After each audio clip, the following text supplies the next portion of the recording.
I'd like to hear your questions now.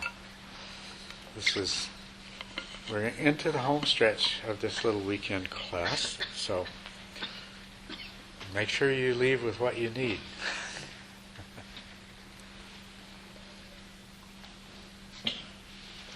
I've got a question that's probably going to be a weird one. I'm just wondering, in your experience, have you ever encountered somebody where meditation didn't work for them?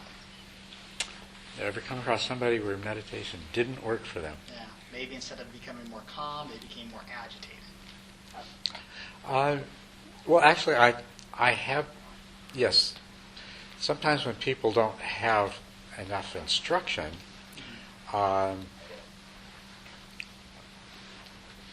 they can adopt attitudes where they become very agitated. What is completely normal is that until you attempt to meditate, you might not realize how much activity there is actually going on in your mind all the time.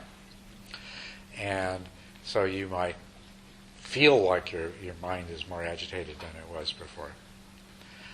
And then, of course, if you have expectations and start feeling frustrated and trying harder and things like that, you just create more agitation on top of that. Can I ask what your question comes from? I was just curious. It was just one of those things that ran through my head during this morning's meditation. I was actually doing a comparison and thinking about Newton's laws of thermodynamics compared to meditation. Energy can either be created nor destroyed. So there's energy and effort going into meditation. Yeah. So, what's the counteract to that? So that's an interesting way to look at it. I've thought of it in a lot of different ways. Let's see. I haven't thought of it in that way before. But that is, it would be really interesting to think of it in those terms and see what we come up with. I think that if you think of the mind as being dynamic, consisting of a complex of dynamic systems, maybe the way it works out is that the energy that you feed into it is absorbed into those systems and causes them to shift in a new, higher order of stability. So maybe that's where the energy goes. But it would be an interesting thing to think about. Well, my wife had a very good explanation for it, because we talked about that during lunch. She said maybe, when you're not meditating, the energies of your mind are in opposition to each other. That's true. Right? Yes. And when you're meditating, maybe you get them into alignment with each other. That's actually very accurate, yes. So. And she used the cat example, though. Yeah, I said, there's a big ball of catnip, and, most of the time, all of your little cats are going around doing what they want to do, and they're putting pressure on the ball of catnip. But when you meditate, the cats go to sleep, and the ball can kind of relax and do what it wants to do. Yeah, I like that.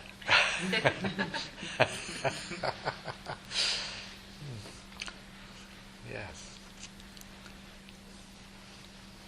Oh. Good questions, good thoughts. Thank you. Other questions?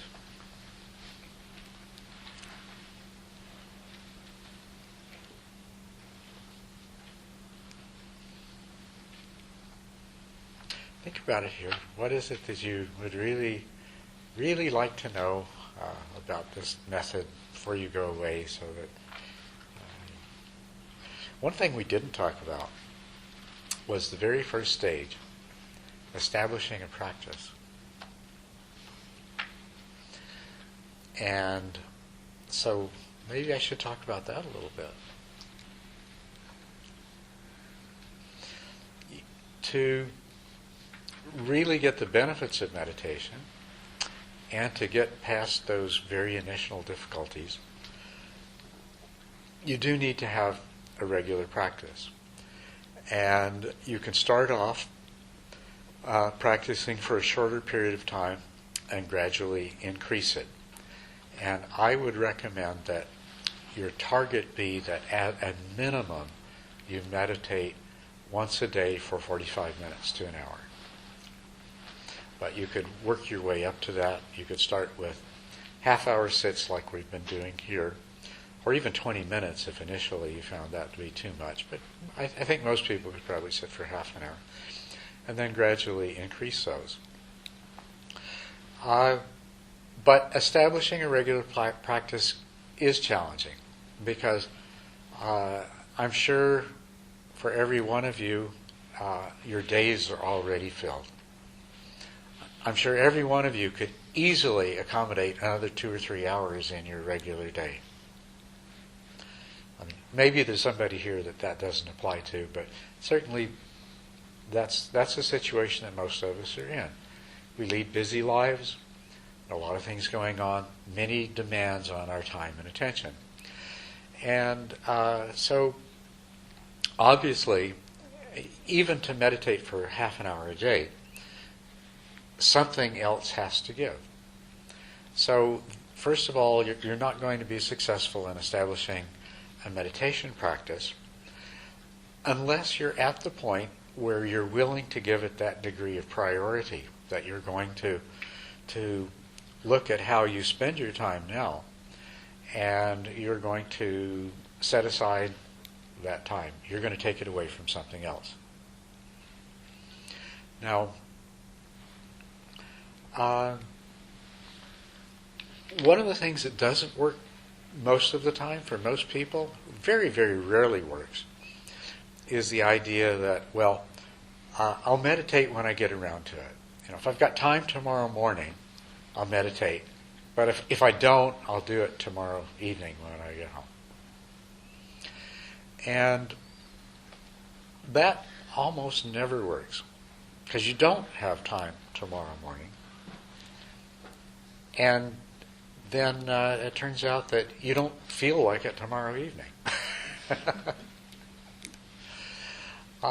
The first step in trying to make a regular practice work is usually to find a time and to make that your meditation time, and to begin to work it into all of the other activities you have in your life. And to give it enough priority that it doesn't get bumped. You need to meet somebody and talk to them. The only time they have available happens to be when you do your meditation. And where you really want to get to is where you're willing to say, well, no, I'm not available that time. What about this other time? Just as if you had another, even more important appointment scheduled for that time. And that's how you have to think of it. And meditation time is like one of those things, like showing up on time at work in the morning, or an important meeting with somebody, or that it's one of those things that you can't allow to be pushed aside. You have to look at your daily schedule and figure out when you can make that regular time. And an important part of that is to recognize that not every time of day works equally well. In general, for most people, the best time to meditate is going to be shortly after you've awakened in the morning, maybe after you've allowed 15 minutes, half an hour to do your to do whatever it is you usually do when you wake up in the morning. Have a cup of coffee if that's what you're thinking, and then sit. That's not true for everybody, but in general, that's true. That sometime soon enough after you've gotten out of bed, that you haven't started cluttering your mind up with a lot of worries and concerns, and you're still refreshed from your night's sleep. But if that doesn't work, then you'll have to find another time during your day. In general, for most people, the poorest time to meditate is in the middle of the afternoon, about an hour or two after you've had lunch. And the next poorest time for many people, although some people find it to be a very good time, is at the end of your day when you're tired and you just, you really just want to relax. You want to do something that watch television or read a book or something like that. But anyway, look at your day. Look at your schedule. And if you're at all serious about meditation practice, figure out when is going to be your meditation time. And then start the process of making that a priority and making sure that you always practice at that time. The other thing is to find a place. Today I'll sit in the bedroom, tomorrow I'll sit on the couch in the living room, and the day after that, who knows, maybe on the toilet. It's better to, the psychological effect of choosing a place, setting it up, equipping it, if it's helpful, have a Buddha image there and maybe make a little shrine. Or if you're not into that, whatever, a picture of a teacher, or anything that makes that identifies that place as special to you. Nobody else needs to know. It doesn't need to be obvious to any stranger that walked in that, oh, that must be a meditation place. But do something that identifies this as your meditation place, so that you have your meditation time and your meditation place, and you start to build that association there. That this is where I go every day at this time, and I sit. It is a useful thing to meditate with other people if you can. So if you can locate or start a meditation group where, if you can find other people who are interested in getting together and meditating once a week, that's great. There's a meditation center near where you live, and you can get their schedule and go and join them for one or two of their sits during the week. That's a great thing too. And I'll point out to you that you don't have to be doing, in most cases, you don't have to be doing the same practice they are. So it could be a Zen center and you're doing breath meditation. It really doesn't matter. Having a friend that you meditate with, or a partner, that can be helpful too.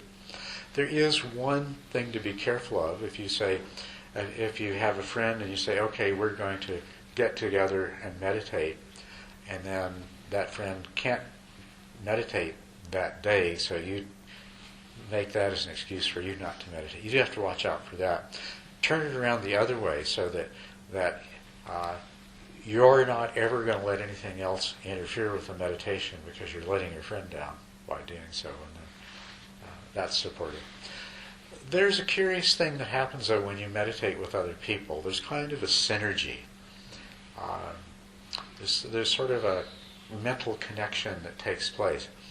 If you can meditate with people that are more experienced than yourself, you'll probably find that for no reason that you can obviously put your finger on, when you sit with them, you have better meditations. But so that's another. Meditating with other people is another good idea, good way to reinforce your practice. Inevitably, you'll have to deal with a certain degree of what you might call laziness or procrastination, pressure on your time, and the tendency to skip your practice. And it's important to recognize that that's going to happen, and to be willing to take whatever measures are necessary to develop that habit and get past that and resist those temptations when they come. Because, you might do really well for a week, and then something comes along that, this is a really good reason why I really need to do this other thing instead. But it makes it that much easier for the next time you miss your practice, and then you find yourself at this point where, well, I practiced last Sunday and it's now Thursday, and that sort of thing. So, yes. I have a suggestion, and this is sort of obvious, so forgive me for that, but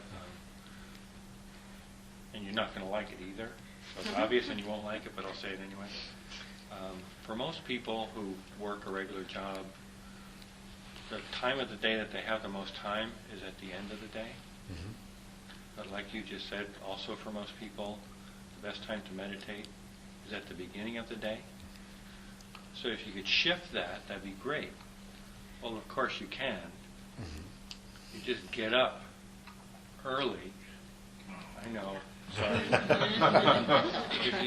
if you habitually get up an hour early, you will begin to go to sleep an hour early.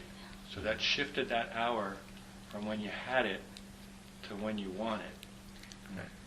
And that works. That is very good. Excellent suggestion. Wonderful. Which reminds me of something else. Studies show that most people in this country don't get enough sleep. And so another change that you might find yourself making in your lifestyle is to make sure that you do get enough sleep. Now, a good thing about meditation is over time it can reduce the amount of time that you need to sleep. Initially, though, you won't have that, but you will definitely benefit by making sure that you do get an adequate amount of sleep. The quality of your meditation will be better, especially it'll be better in the sense that you enjoy it more. It's a lot more satisfying. So that's another thing to keep in mind. Motivation is very important. And I would recommend that you remind yourself very frequently of the reasons that you that you meditate. You know, keep your motivations fresh and up to date. They change over time. One day, maybe the only reason you meditate is because you told your friend Joe that you were going to meditate with him that day. And that's fine, you know. But you need to keep in mind what made you decide to do this anyway, and refresh that. And re-inspire yourself. Listen to recorded Dharma talks and meditation talks, and read books, and especially associate with other people that meditate. And talk about your meditation. You know, how's your meditation going? It's good to talk about meditation. You know, ideas, things people have heard, meditation talks that somebody else has heard. These help to keep the inspiration up.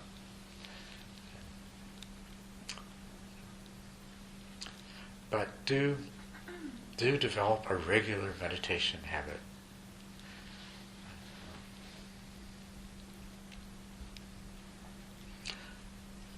I have a question. I had this at lunch and I was trying to remember it. You talked about the analogy of a muscle.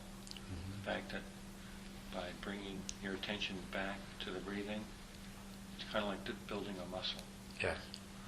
Well, it seems like there's a problem with that analogy. Because when you build a muscle, you can do that thing better. Mm-hmm. You know, instead of 5 pounds, you can lift 10 pounds. Mm-hmm. So how does what's the logical connection between repeatedly bringing the attention back to the breath with not losing the breath? Well, those two things, we deliberately separated directed and sustained attention so that we could work on them separately. I'm not sure I quite see the connection between the inadequacies of the muscle metaphor. Okay. The inadequacy that I see is that if you say by exercising this factor like it's a muscle, you should get better and better at bringing your attention back to the breath. Mm-hmm. But that doesn't say that you should get better at not losing the breath. That's true. That is true. Well, I want to not lose the breath. Right. And so you have to, yeah, exactly. I know, yeah. And so you have to exercise a different muscle for that. Which one is that? But they are connected. Okay. One is the engagement muscle, but the most important one is the introspective awareness muscle. Okay. Okay, it's that knowing, not just knowing when you're not meditating well, it's knowing when you are meditating well too, and knowing when that changes, knowing when there are distractions that are drawing your attention, knowing when there is a rising inclination of sort of restlessness in you that is going to make it much easier for your awareness to go elsewhere. So both of these things work together. The engagement, let's call it interest, taking the more interest that you can take in the meditation object, the more easily and naturally you are going to stay with it. Now, it seems to me as though there is some very simple unconscious mechanism whose function is to act as sort of a timer for, whenever you have your attention on something, it, based on past experience, says, okay, we'll set the timer for this long and we'll let the attention go when the bell goes off.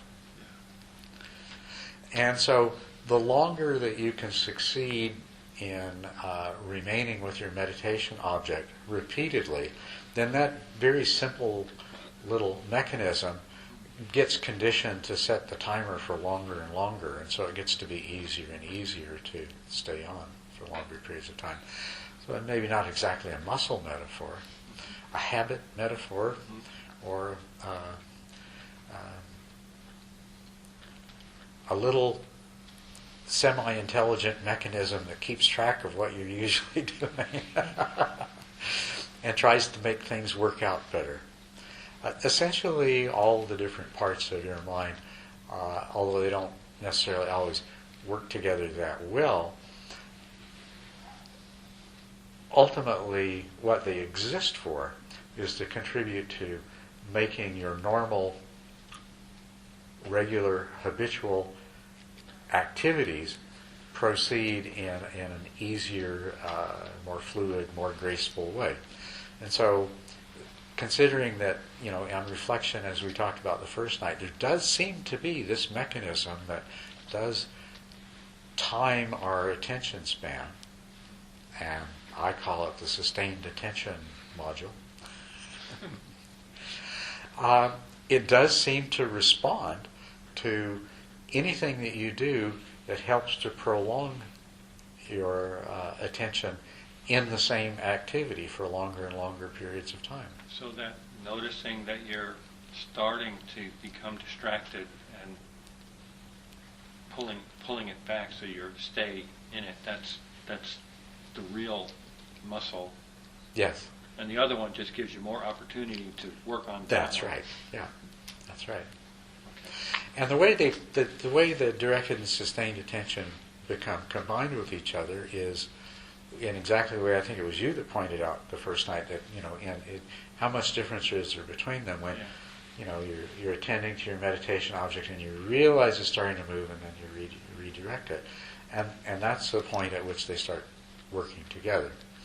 The directed attention mechanism is triggered every time there's awareness that you're not attending to the meditation object, and it becomes more and more automatic, and it also becomes stronger in the sense that some of the things it's drawn towards are really attractive, and sometimes you manage to get really bored with meditation. And so it's as this mechanism gets stronger that it's easier to redirect your attention even in those cases. Sometimes, I don't know if you have experienced this personally or not, but I wouldn't be surprised. It seems like most people do.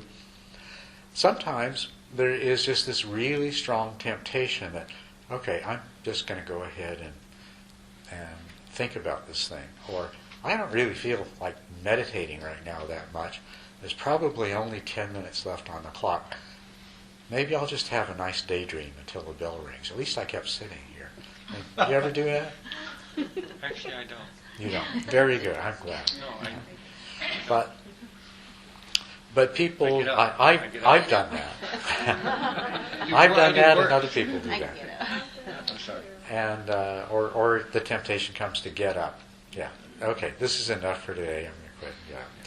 And that's where, as that directed attention mechanism starts to get stronger, it gets a lot easier. I mean, the more quickly you let go of that thought and come back, the easier it is to come back to it. And it gets stronger and it gets easier. And so instead of sitting there wrestling with the temptation to either think about something else or to stop meditating, it just, the thought passes through your mind that, but it doesn't have enough power so that you go to the thought and you let go of it and you come back right away. Yeah. The gift you've given me is that when that happens, and I recognize an image or a thought coming up, and I just say, "This is what I'm here for." That's right. This is what I'm here for, and you deal with it instead of where I've been, which is, "Oh, I blew it again." Yeah. Stay away from that. So now I blew it feel again that's- place. Because that's my practice. That's what That's right. happens.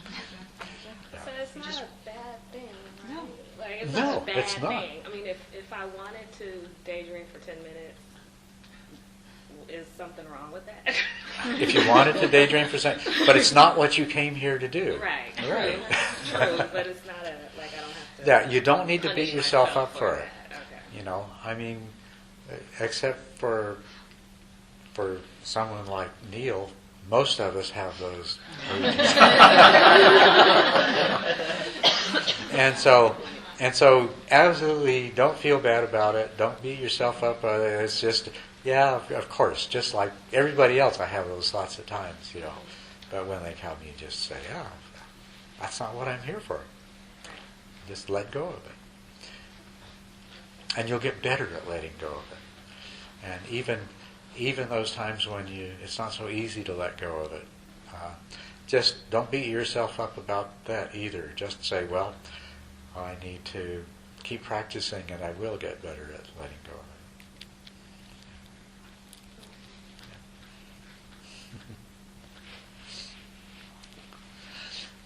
I can't repeat often enough that any sort of attitude where you are judging and criticizing and condemning yourself or your mind or your practice or anything like that is counterproductive. And so always be on the lookout for that. And if you ever have thoughts arise about thinking of your meditation in terms of using the words like difficult, hard, whatever like that, have a look and say, okay, what's happening here? Am I creating an expectation so that I can disappoint myself? And if I am, better to let go of that and just accept this is the way my mind is, but I know what to do and I know it will change. Yeah. As you were talking about times of the day that are more conducive generally for people, as your meditation progresses, are those waves of what time is better and not as good, are those less an issue because you've dealt with more of the obstacles and they're less of a problem? Yes, that is true. So that once you've worked through a lot of the meditating with drowsiness and dullness, you can have a meditation in the middle of the afternoon. Your mind still might not be as sharp as it would have been in the morning, but you're not going to fall asleep anymore. So yes, your ability to meditate relatively easily at different times of the day improves steadily. And also the duration which you can meditate. We didn't really talk about that much except to say to you that you should try to work up to at least 45 minutes or an hour a day. on a regular basis. But there is an interesting thing that happens as you meditate for longer periods of time, and that's that you confront more things and you're able to deal with them more effectively, and so you have less problem with them. So every now and then, if you have the opportunity, meditate for an hour and a half instead of an hour or 2 hours, just to see the kinds of things that come up when you go past your usual habitual time limit. Or another thing that is almost just as good is to do a second meditation.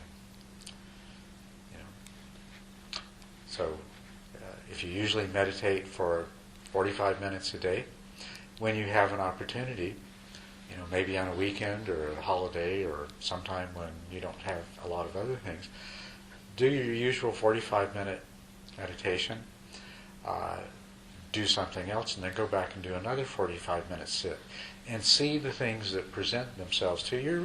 You're challenging yourself a little bit more, and you'll get a benefit from it.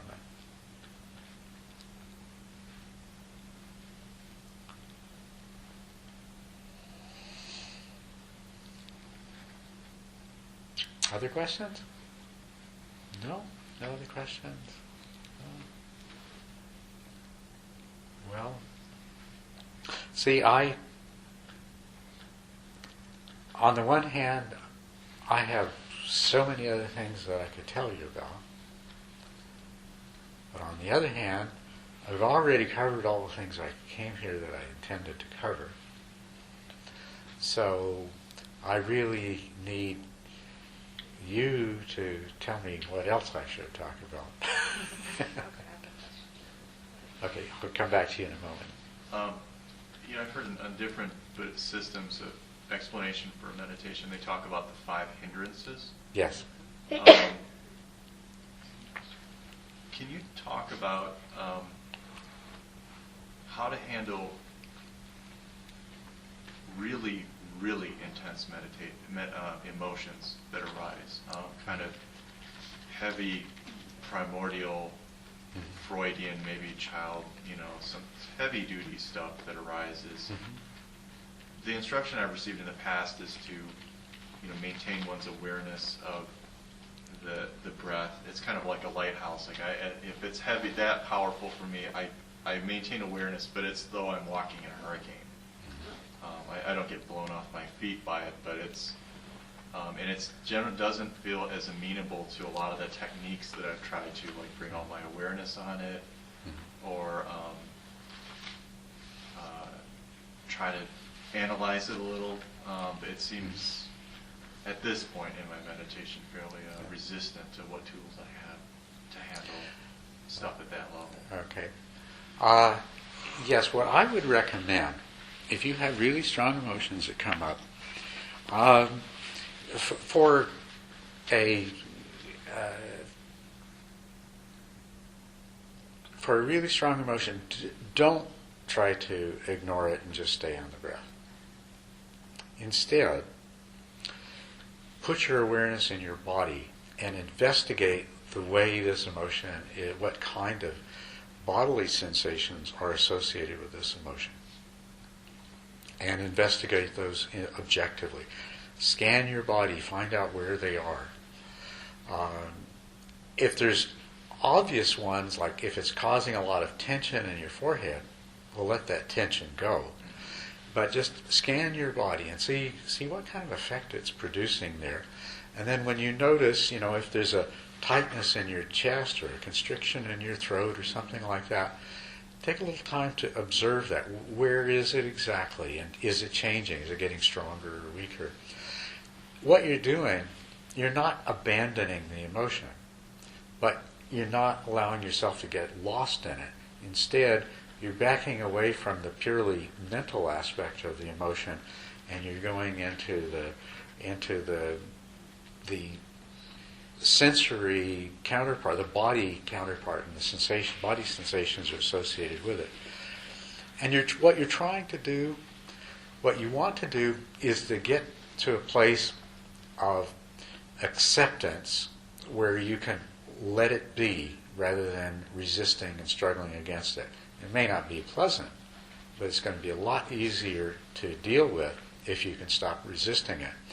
So by putting your attention in bodily sensations and investigating those sensations, it'll take some of the pressure off. Most emotions have, over a very short time span, they'll come to a peak and then they'll diminish, and then they have a kind of a wave-like property to them. And so you can tune into that in your body. And when it's starting to diminish in intensity, if you can, if you're not going to be overwhelmed by it, then you can start moving into less of a purely body sensory awareness and more of the emotional awareness of it. And this, most of the time, in my experience, when people have strong emotions come up, these are things that they need to let go of. If the emotion comes up by itself, not attached to anything else, it probably means that whatever is giving rise to it is still too intense to reveal itself, and so you're just getting the emotion by itself. But if you can get to the place of just accepting the emotion and letting it be, it might just go away. But the other thing that might happen is they might have a past memory that comes up, and it starts to reveal what its roots are. When that's the case, it's the same thing. The reason it's still there is because you've never really reached a resolution with this past event and its emotions. And it's going to stay there operating beneath the surface of your mind until that happens. It's, as a matter of fact, most people, when they're going through the intermediate stages of practice, stages 4, 5, 6, and sometimes 7, will have a lot of old, buried emotional trauma will come up. And this is how it'll come up. It'll come up as emotion, either with or without the memories. Eventually the memories will come up. Usually the emotions are complex. Maybe the one that comes up at first is fear, but as you become comfortable with that and you're allowing the fear to be there, then maybe the memory comes up, and then maybe you discover that there's a lot of anger and guilt there too, that actually the fear came up because it was the one that was easiest to confront first.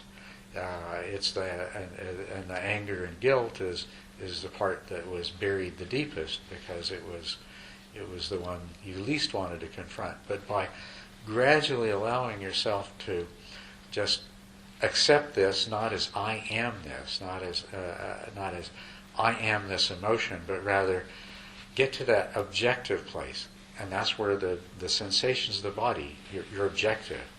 And when you think about the emotion, always avoid any self-identification.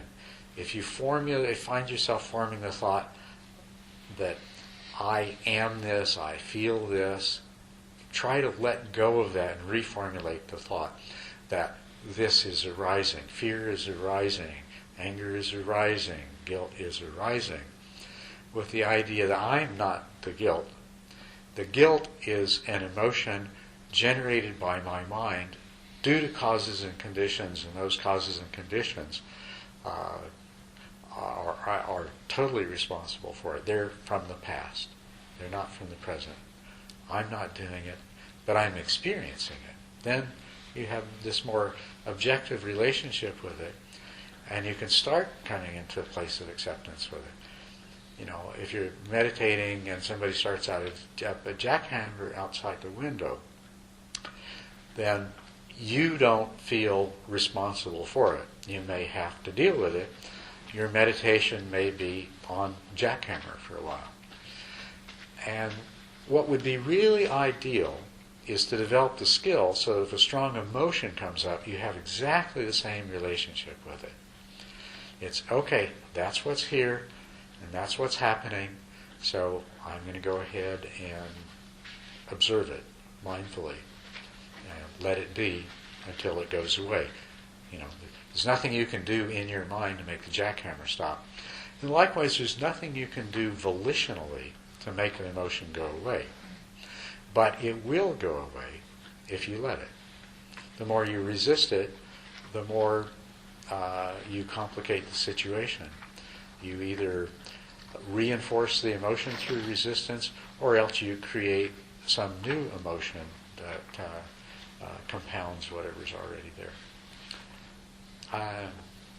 I wish we had more opportunity to talk about and deal with this, but it is a very important issue. I think very, very few people don't have some painful issues that sooner or later need to come to the surface and be accepted. That's really what you have to do with this. You have to accept them. Once you accept them, then they just become part of your history rather than part of your present. Until you've accepted them, even though they're unconscious, they're part of your present. And that means they're going to be influencing your experiences, your reactions in other life situations. And you may say to yourself, I don't know why such and such always bothers me so much, why I have such a strong reaction to it. And then someday when that comes up and it comes clear, then it's not there anymore. You don't have to continue reacting in that way because you've let this thing come to the surface, you've examined it, you've not attached to it, you've let it be as long as it was necessary to let it be there.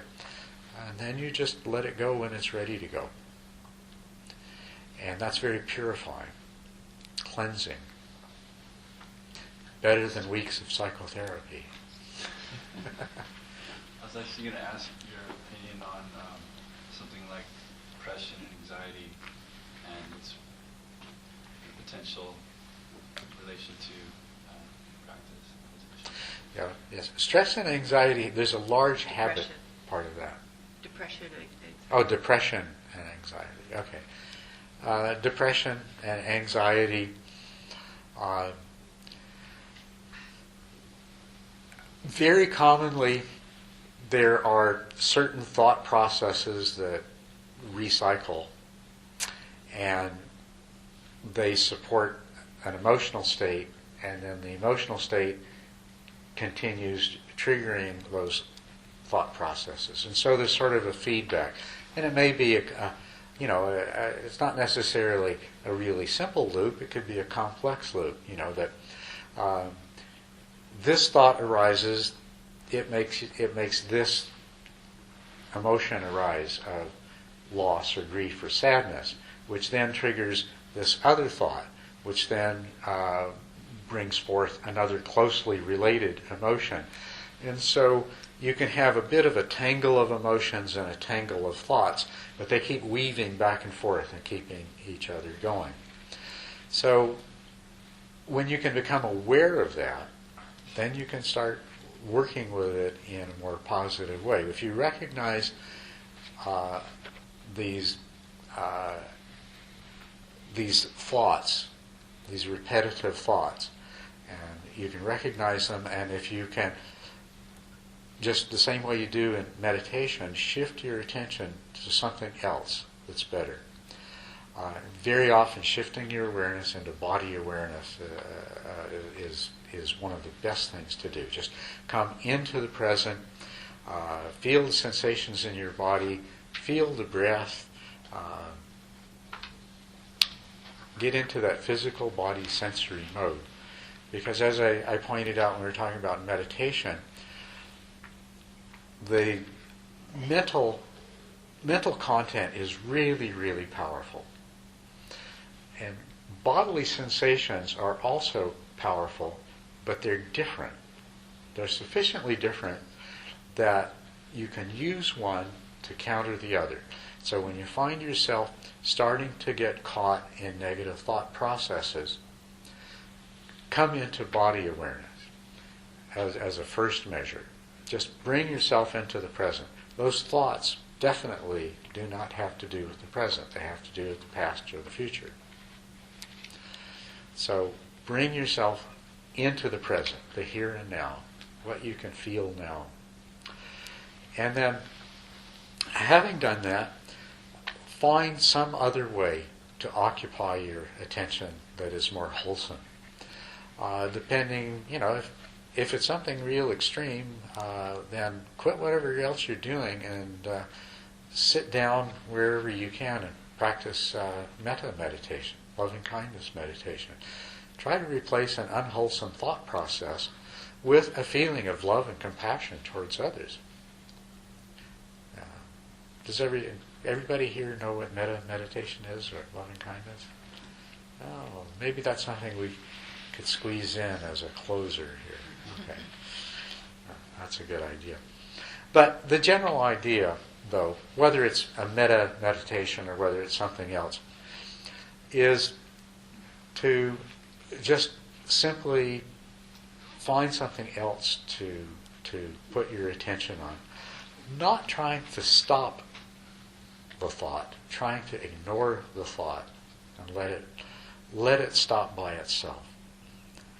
Just trying to, the same way you focus on your breath and you let the distractions be until they go by themselves. So focus on something more wholesome, more desirable, more supportive to your well-being until the negative thoughts pass away. The same thing with the emotional aspects of depression and anxiety. When you feel anxiety arising, where do you feel it? Anxiety has a huge physical component. And so if you can get away from oh, I'm anxious, oh, I have this terrible feeling of anxiety, to one of, oh, let's just investigate what this anxiety feels like.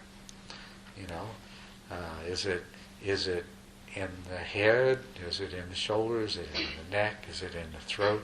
Is it in the chest? And what are its qualities? When you get into that objective mode, it loses a whole lot of its power. And you'll be able to, through that investigation, you'll be able to hopefully forestall getting into the thought processes.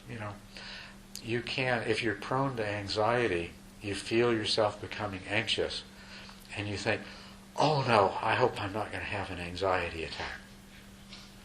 But what you're doing is you're starting the whole thing by having that very thought. Oh no, I have to do this, and I can't afford to get anxious right now. That would be terrible. And we do this all the time. It's exactly how the process works.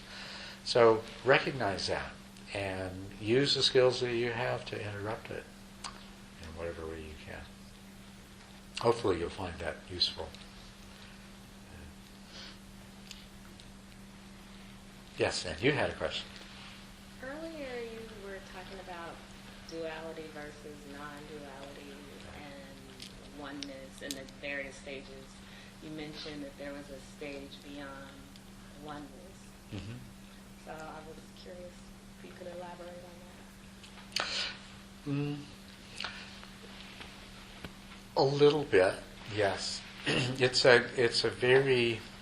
There is a lot to this topic. And I know at first glance, well, what's the difference between oneness and non-duality?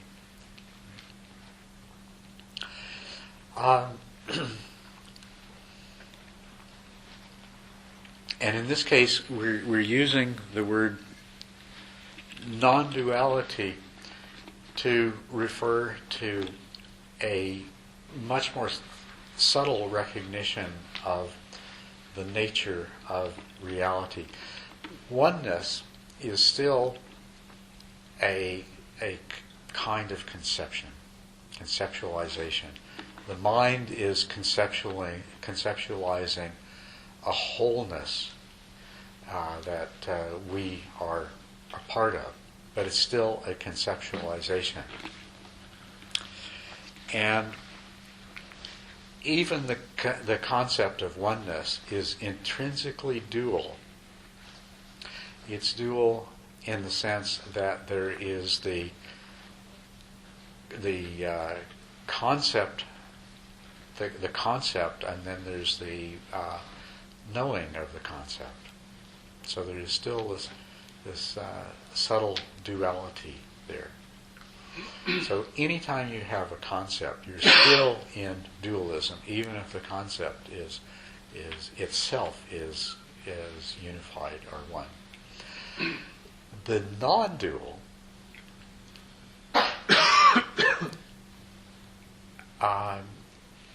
cannot, by definition, be conceptualized. So how can we talk about it?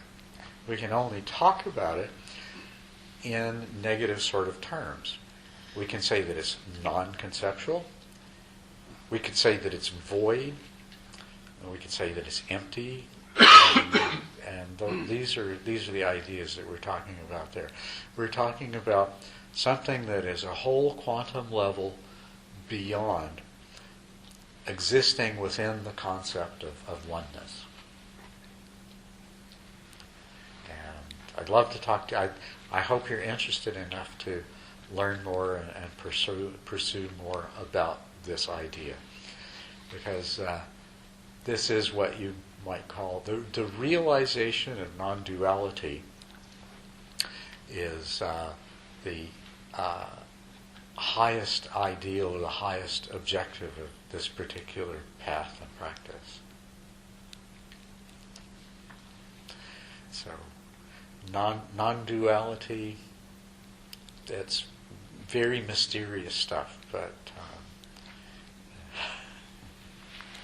good question though. I appreciate the question.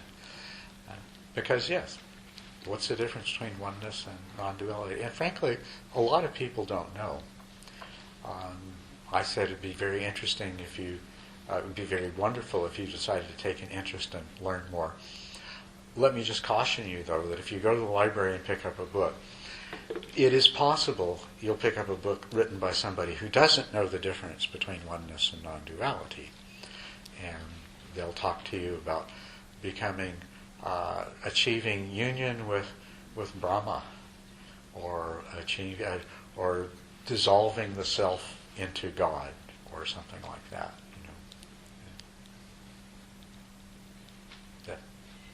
When I read this, I went through and made boxes around everything that I had a question about. Yes. So here's a box. Okay. The 4 applications of mindfulness. Yes. Something that I'm not familiar with, and I don't know what it is. This is a very powerful mode of practice. The first application of mindfulness is to the body. Awareness of the body as an aggregate, and awareness of the body in itself, awareness of the body as sensation. The second is the mindfulness of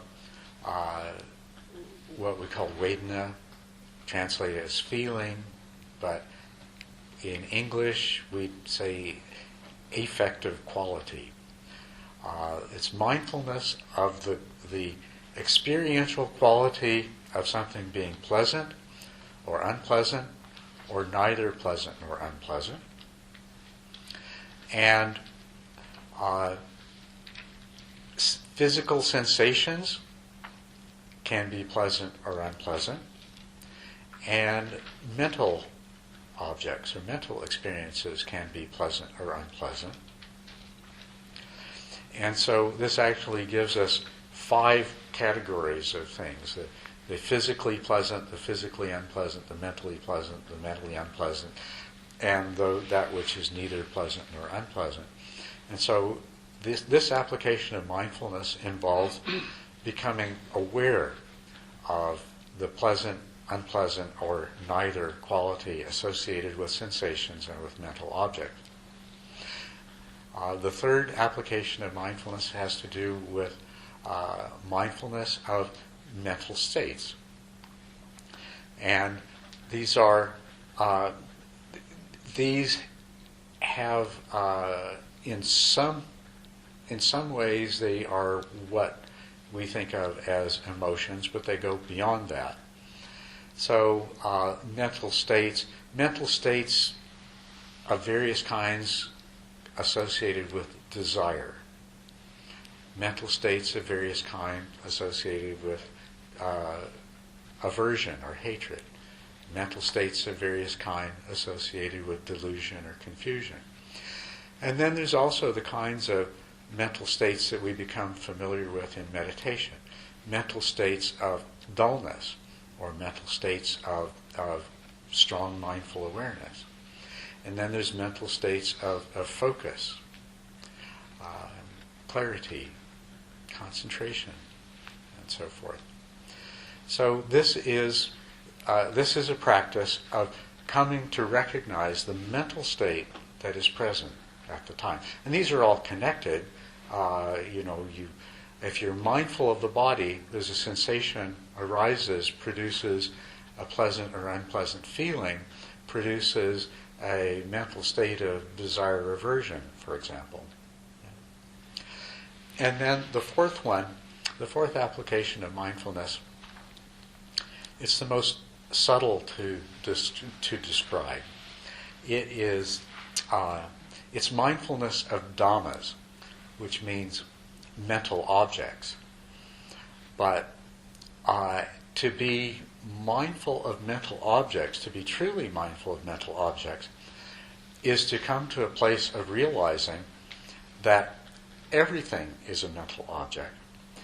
And actually, to practice mindfulness of mental objects, we have as tools to help us focus the 5 hindrances, the 5 skandhas, and if you're not a student of Buddhism, you'll say 5 what? Okay, 5 aggregates. There are these categories of things, including even the Noble Eightfold Path itself. That these are tools for helping us to practice mindfulness of mental objects as mental objects. Or another way that we could put this, because in the process of applying mindfulness to mental objects as mental objects, what we become aware of is that our reality, which is another meaning of the word Dhamma, is mind created. So being mindful of Dhammas as Dhammas, or mental objects as mental objects, is also becoming mindful of reality as being mind created. And the way these all tie together is that if you practice all 4 applications, you come to see how your reality is a product of your mental state, which is influenced by the feelings that you experience in reaction to the sensations and the actions of the body. So you can see how. Can you see how it all ties together? Yeah. So your feelings, you feel things that are pleasant, and it puts you into a good, happy mood, and you live in one kind of reality. You feel things that are unpleasant, and you get in a bad mood, and you're in a different kind of reality. And your entire reality all the time is being formed in this way. So that's what the 4 applications are about. It's this is a very brief summary of the practice. But yes? I have another sort of nuts and bolts kind of question. Mm-hmm. When we talked about sustaining attention on the breathing, what you said a number of times is that if you can find the breathing interesting, that's better, right? But there's also a big, the emphasis is to think about the breathing sensation here. Mm-hmm. Whereas I know, probably everyone does that, well, you can feel it in your abdomen, and that's kind of a relaxing way to feel it, because the abdomen goes up and down, it's kind of relaxing. And I can feel it in my head sometimes if I try. It's a very interesting sort of stretching and coming back kind of feeling. It's kind of strange, but it's interesting. Yes. So when you talked about methods to keep it interesting, you don't talk about moving the attention around. So it gives me the impression that there's something pretty special about this place. And why is it so special? Well, I didn't mean to create the impression that there's something special about that place. Although there is just a little bit of specialness there, in the sense that the nerve endings there are very sensitive, inherently. And so that through experience, your brain can become much more responsive to very subtle sensations there. And in deeper states of concentration, the breath becomes very, very quiet. You know. Also, in terms of having more to examine and be aware of, just in terms of engaging, it's usually easier because of that sensitivity to discern a greater variety of sensations. There's not just touch, and just pressure, but there's also a movement, and there's also temperature, and there's also subtle gradations of all of these. So that's about as special as it is. Beyond that, those are more just details of convenience. Beyond that, it doesn't really matter. And some people do find it much easier to meditate on the abdomen, and there's no reason why they shouldn't. About moving it around. You can move it around. Just because, well, there's probably no reason why you couldn't move the awareness of the breath around to different places at any stage to help you sustain your awareness there. But there is one advantage to spending the majority of your time on one place, like the nose, and that is the familiarity that develops there. So, other than that, I don't suppose, I can't offhand right now think of any reason why a person couldn't, if they chose to, constantly move the location of where they observe the breath. Through the middle stages of the practice, we do that deliberately. We deliberately move the attention down and watch the abdomen, and then we add the chest to it and watch the abdomen and the chest together, and then eventually we observe the sensations of the breath in the toes and the tips of the ears, even. So, if you can feel them there. But interestingly enough, you will feel something there. It may not be a physical sensation produced by the movement of the breath, but there actually are energy sensations that you can feel that change in rhythm with the breath in your toes and places like that.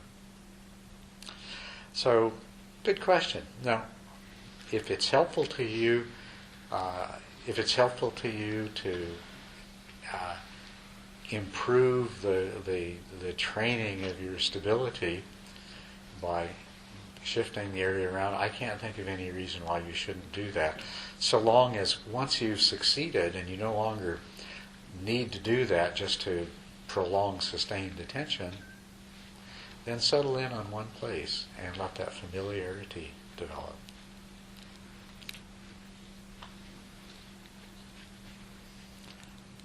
I have a question to go along with that. I'm still having difficulty trying to make my meditation object, which is usually the breath, more vivid, more intense. I'm able to stay focused on it for a while, but then and I use sort of investigation techniques, like looking at the beginning and end of each breath, or the way it travels around the body. But I guess I'm still having trouble making it more vivid. I guess my question is it maybe it just comes with more practice, more repetition, or is there maybe other types of investigation that I can do?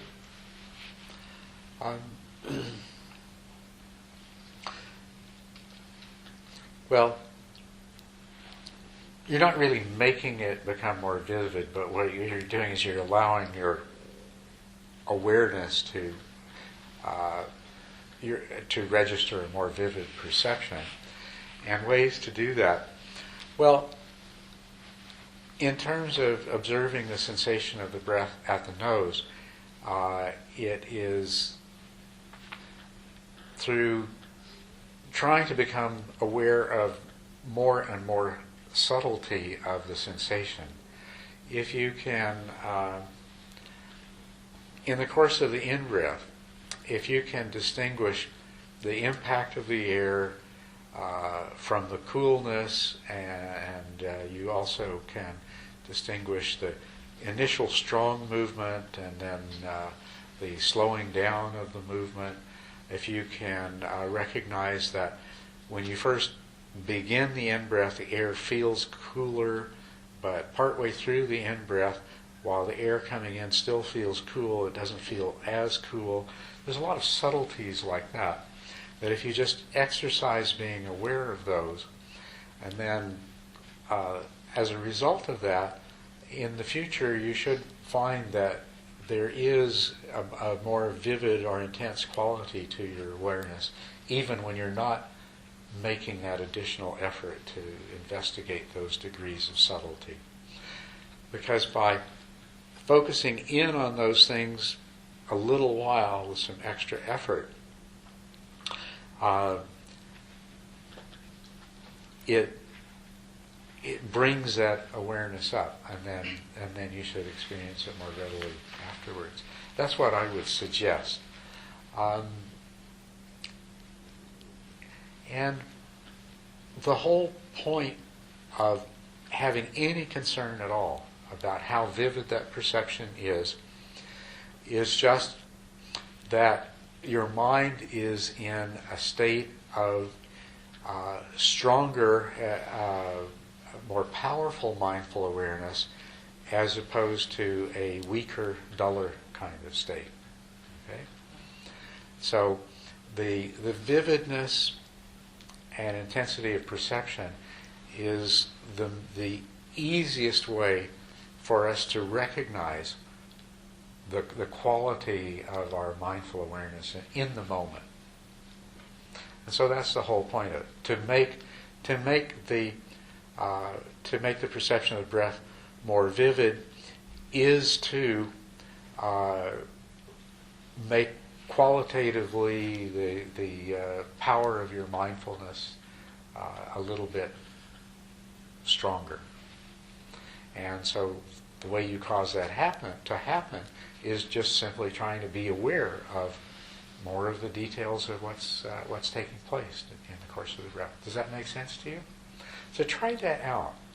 Try that out. Just set yourself the goal that just to start off with just the in-breath, to monitor and become aware of the subtle changes in the impression of temperature in the course of the in-breath from the beginning to the end. And when you can do that, see if you can notice, well, let's put it this way, pose it as a question to yourself. Does the sense of movement produced by the flow of the air, is it continuously the same from beginning to end? Does it start off stronger and then become weaker, or weaker and then become stronger? Or is there sort of it's stronger, weaker, stronger, weaker, stronger, weaker thing happening that between the beginning and the end of the in-breath? Just do those two exercises for a little while, and then relax a bit and see if you don't have an experience of more vivid perception. Okay? Yes? I just follow up with these questions. Like for me, when I do the meditation, I try to imagine, to enable to be vivid, I try to imagine there's the wave of the energy of the universe. It goes up and down. So instead of I focus on the breathe in, count the breath, I just, when it goes up, I try to breathe in, and it goes down and breathe out. So by doing that, I think instead of, I feel myself little pressure when just focus on the breath. Sometimes it's too heavy, too strong. Sometimes it's too weak. But following the wave, and the wave is has a pattern. So your breath is kind of really in the same pattern, and it's helping you to focus to. That's good. Use tricks like that to help you focus, but allow yourself to gradually move away from that kind of imaginative assist to being aware of the reality that's present in the moment, which is just a series of sensations unfolding. But try to take that same sense of satisfaction and enjoyment with you as you make the shift. Okay? So some people will, sort of spontaneously generate a visual imagery that goes with the breath. And if that happens to you, go ahead and go with it. But the same thing, go with it as long as you need it to help you stay focused. But when you don't need it anymore, transition to the reality of the moment. That's what we're always trying to get towards here is the actual reality of the present moment, and anything that helps us take advantage of it. But don't leave the training wheels on any longer than you need them.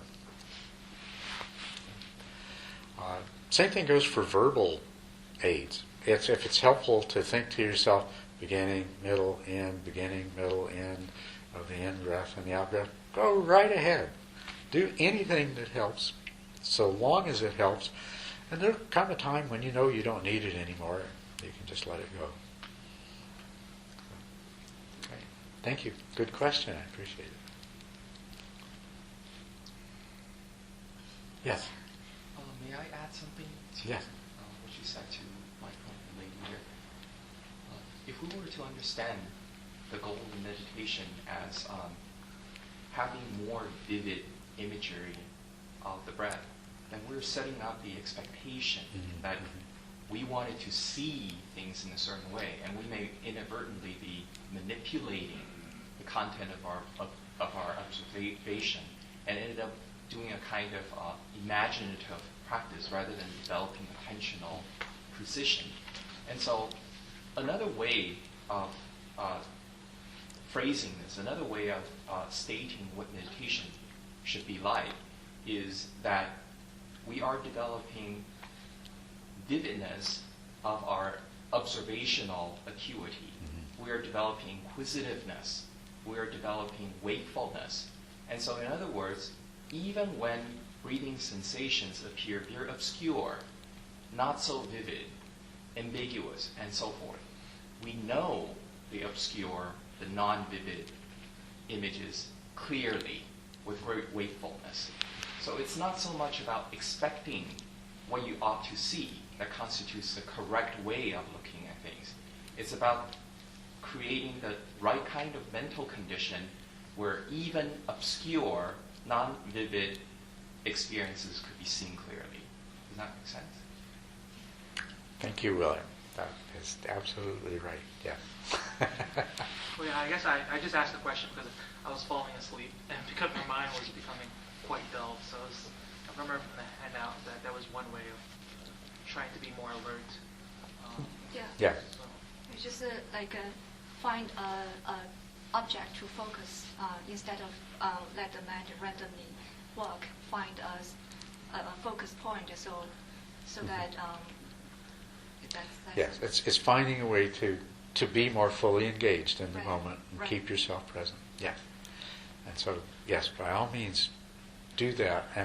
And as William says, remember that really is what it's all about.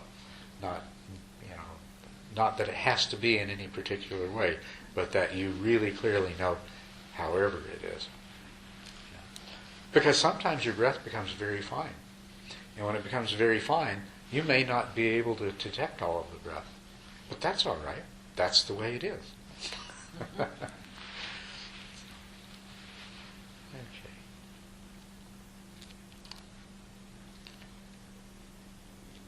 All right. Have we run out of questions? Seems like we might have. I think the idea that arose of finishing off with a metta meditation, a loving kindness meditation, I like that. So I'm going to suggest that we take a little break, and then we'll come back here at 3:30, and I'll guide you. I'll do a guided loving kindness meditation, and when I ring the bell, this wonderful experience will be over with. I have really loved working with you and enjoyed it thoroughly, so I hope it's been good for you too. So we'll come back and we'll meditate together at 3:30. Please make yourself comfortable, as usual. Settle your body. Let yourself become grounded. And close your eyes.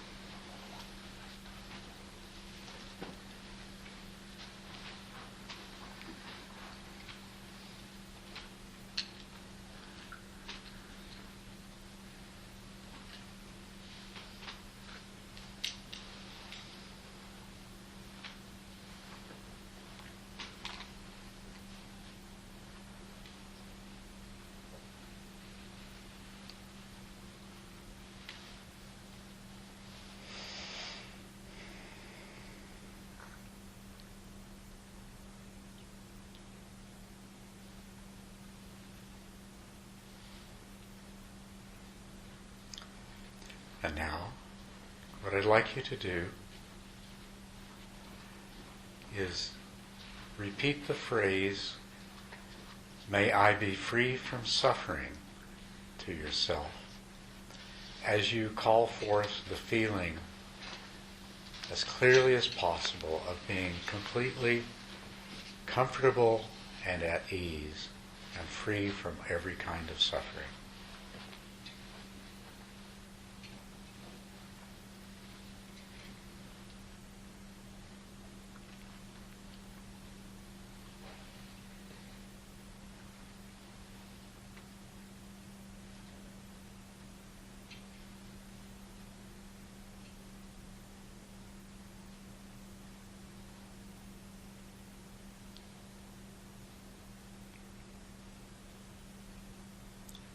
And now, as you repeat to yourself, "May I be free from ill will," call forth the feelings of being completely at peace with everything and everyone.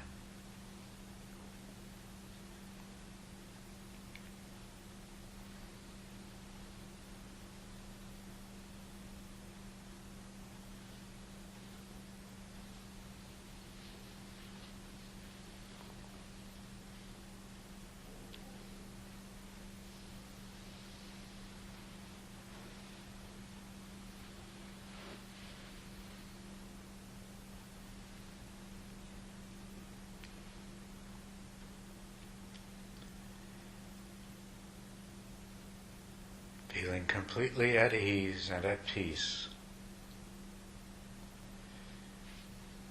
Repeat to yourself, "May I be filled with loving kindness," and call forth those warm feelings of love, of tenderness, of caring.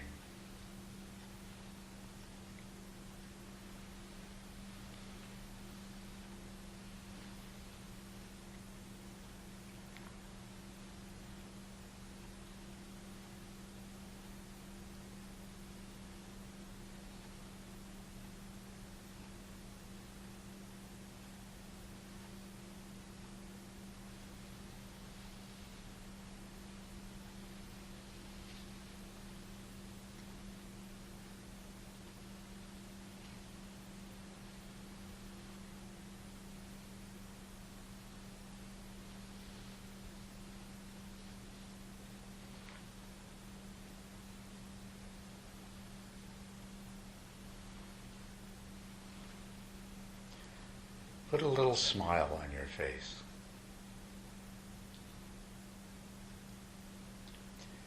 And while feeling at ease and at peace, and with that warm feeling of love, say to yourself, may I be truly happy, and call forth as best you can feelings of genuine happiness.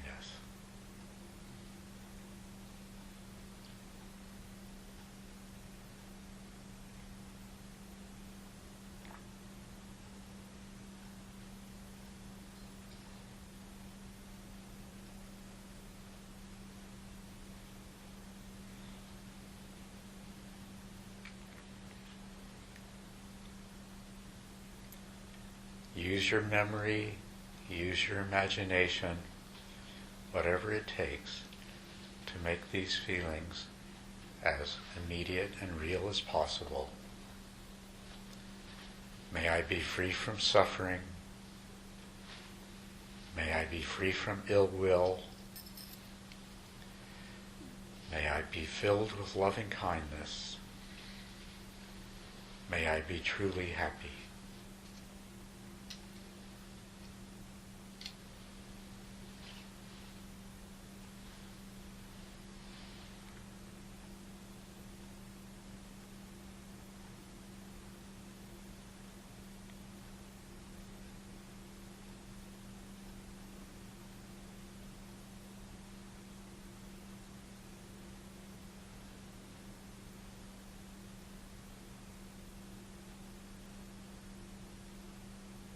At ease, peace, with love, feeling happiness.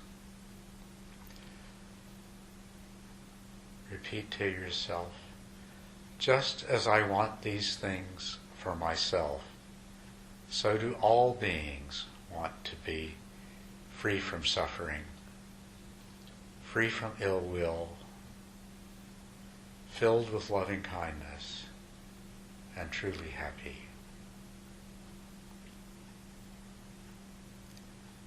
Now think of someone close to you that you care about.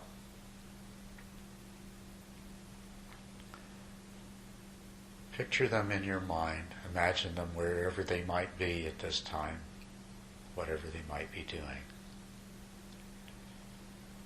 And say to yourself, may this person be free from suffering. And imagine that at this moment, that any discomfort or any pain that they're experiencing is immediately gone.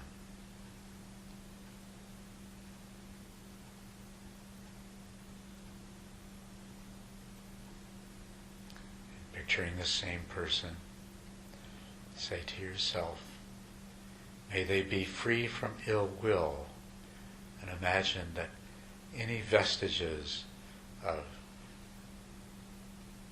irritation or anger that they might have disappear in this moment, and they find themselves feeling completely at peace.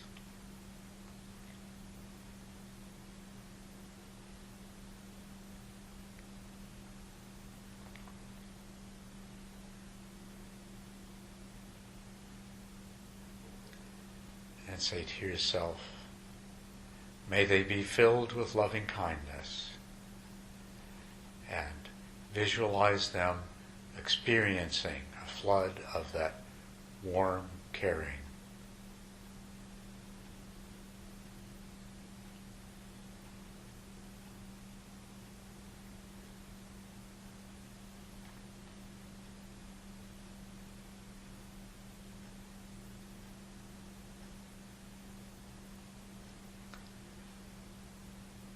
And say to yourself, may they be truly happy, and imagine that at this moment they are experiencing genuine, profound happiness.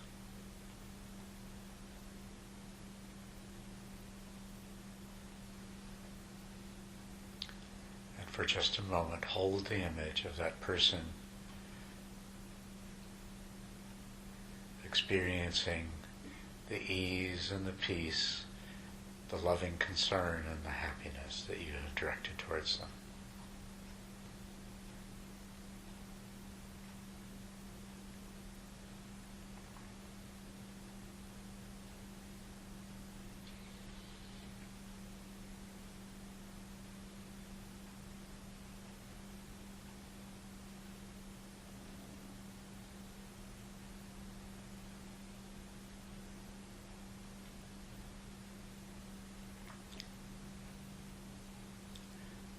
Now keeping these feelings strong in yourself,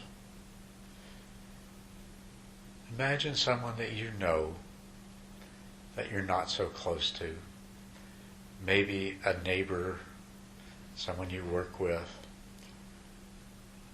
a casual friend. And picture them wherever you think they might be right now.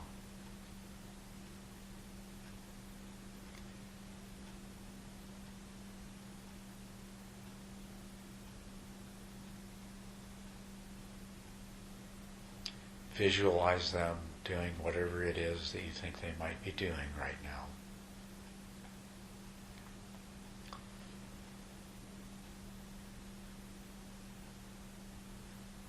And say to yourself, may he or she be free from suffering,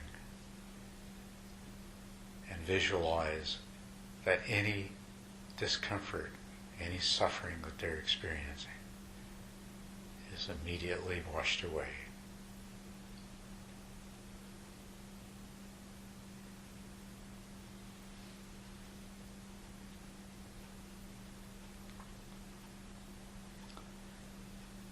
And now say to yourself, may they be free from ill will. And in your visualization, see them now experiencing that profound peace.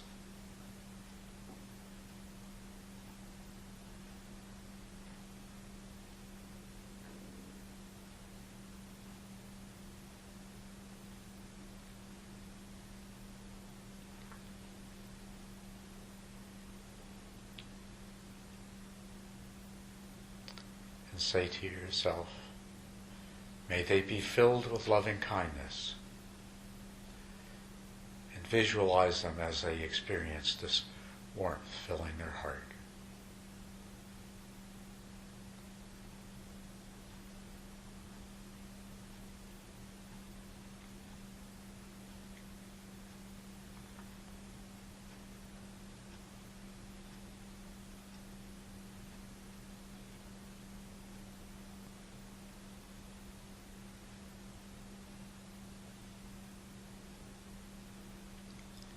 Say to yourself, may they be truly happy, and imagine them as they are filled with this happiness.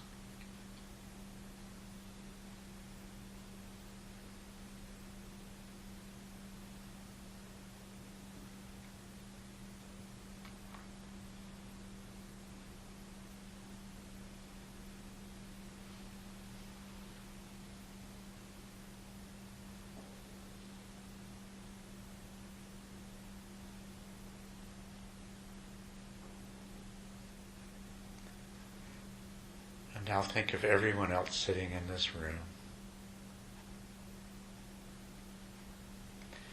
And direct towards them the wish that they may be free from suffering. And imagine that that sense of ease that you feel is actually flowing from you to every other person in this room.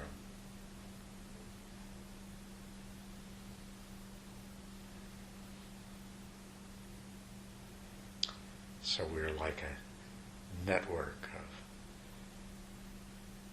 of wonderful ease and comfort.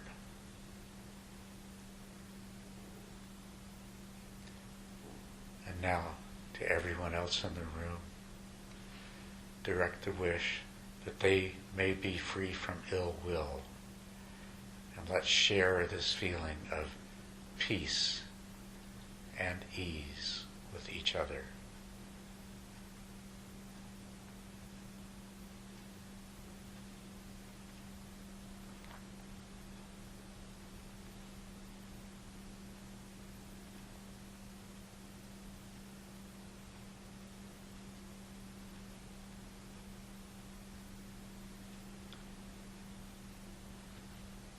And may we all be filled with loving kindness and direct that feeling of caring, loving warmth that you feel to everyone else, and share the feeling that they are sending to you.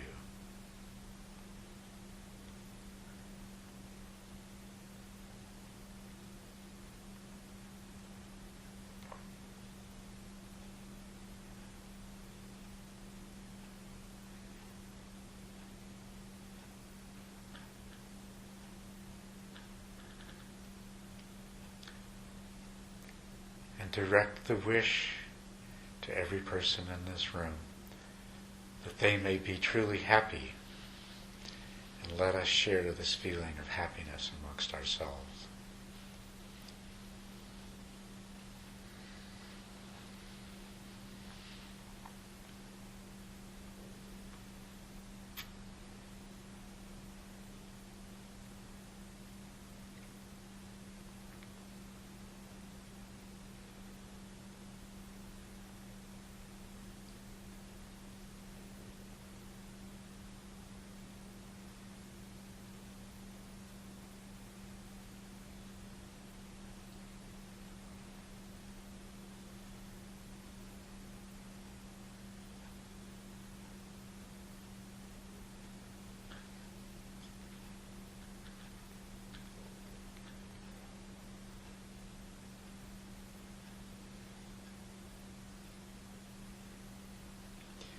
Here we are, like a radiant, glowing sun of peace, ease, love, and joy. And let us shine forth these wonderful feelings to every sentient being anywhere in this universe, above, below, to the north, south, east, and west, to the very ends of the universe. Let us share this wish. May all beings be free from suffering, of every kind.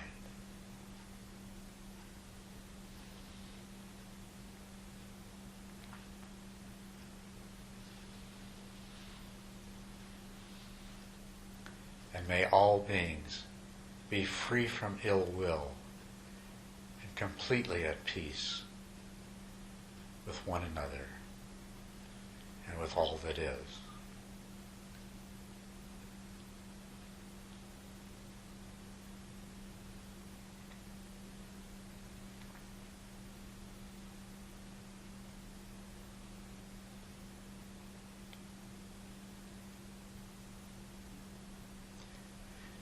And may all sentient beings to the ends of the universe be filled with loving kindness and enjoy the warmth of caring, concern, and love for one another.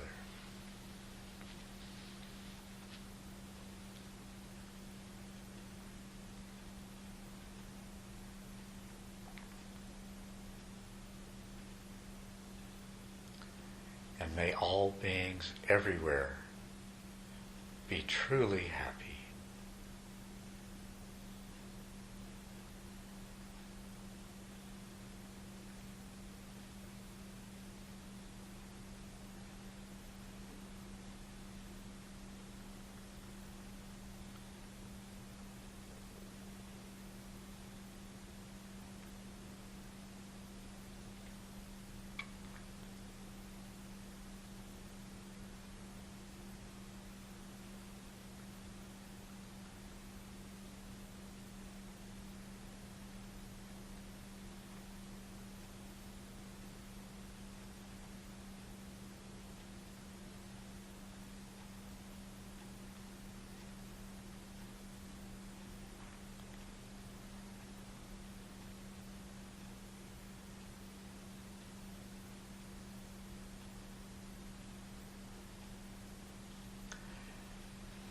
And picture William before you, who went to so much trouble, to so much effort to make this event possible, to bring us all together. And express your thanks by directing all of this love, all of this happiness, all of this peace, and all of this content and comfort to William.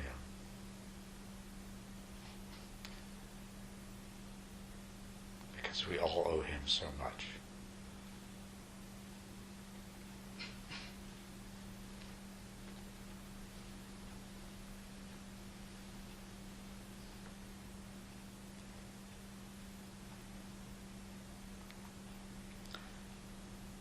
If you could please picture Deborah before you, who has also done so much to help make this happen and to go smoothly. And pour forth these feelings of ease and peace, of love and happiness to her in appreciation for what she's done for us.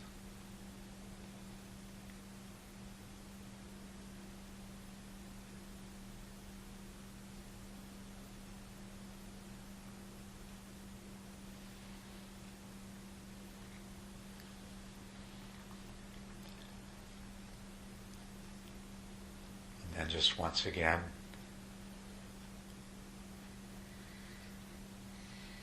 consider each other, all of us in the room, what we've learned from each other, the questions that we've shared.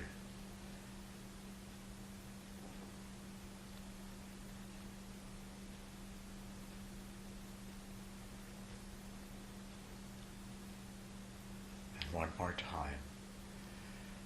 May all beings everywhere be free from suffering. And may we do whatever we can to help make that so. May all beings everywhere be free from ill will. And may we show them the way through our own practice. May all beings everywhere be filled with loving kindness. And may it spread to them from the loving kindness that we spread from our hearts in all of our actions and all of our relationships.